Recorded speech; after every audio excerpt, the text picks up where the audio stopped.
Hello and welcome to the story of Dereham Road. Please keep watching to the very end as there are a couple of mysteries that I'd like your help with if you can.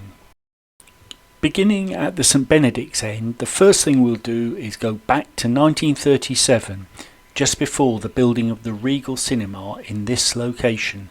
This is the new cinema, seen the day after it opened in 1938, together with today's equivalent view of the bowling house. Opposite, on the corner of Grapes Hill, were Valori's fish and chip shop and Rainthorpe's stationer, as seen in 1937. Now if you live here and you're thinking, why does my house feature in this video? It's because it was the former premises of J.A. Ladbrokes Dairy. They delivered milk around the city in this cart, as seen in the Museum of Norwich. Directly opposite Ladbrokes Dairy was this primitive Methodist chapel, with the current view looking like this. This photo was taken from in front of what was previously the Victory Pub on the corner of Orchard Street, which ran from 1870 to 1997. I'd guess that this photo is from the 1980s. Occupants have changed, but the street scene remains similar. Moving further along out of the city, the pub is the provision stores until its closure in 1997, and the Baptist chapel is in front of it. This is the present day view of the former pub, and from across the road this is the chapel in 1989 and as seen in 2022. Looking at the corner of Dereham Road and Hayham Road, or Higham Road, looks like this today, but the view after war damage was like this, with the Robin Hood pub transferred into a hut until its closure in 1956. Looking in the other direction, out of the city, this area was known as Dial Plain, with the 2022 view looking like this. Dial Plain was named after the Dial pub, seen here having suffered damage in the Second World War. Like the Robin Hood on the opposite corner, it was replaced by a hut before a permanent replacement. Permanent, that is, until replaced by a car audio shop in 1992 and subsequently a Tesco Express. Now, I've heard a rumour that the crossroads at Dial Plain, being a cross, was used as a burial ground. Can anyone substantiate that? This nail bar on the corner of Alexandra Road was once Muskett's fruit and cycle shop.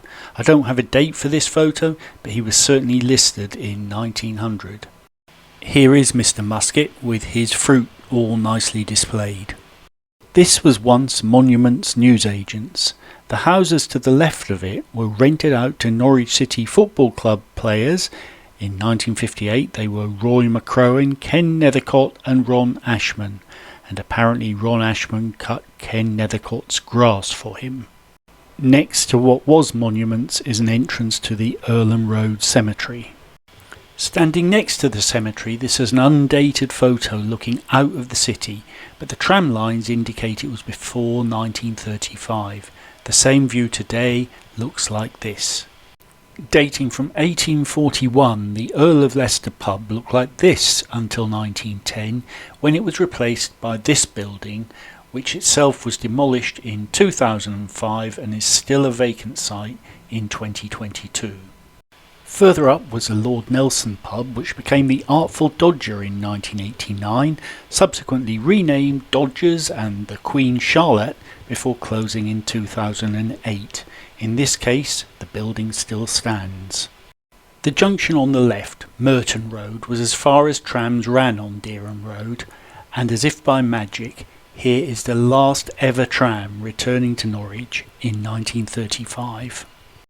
At the junction with Waterworks Road, if you look really carefully, you can see, there it is, a disused standpipe, which was once used to lay the dust on the road in times of dry weather.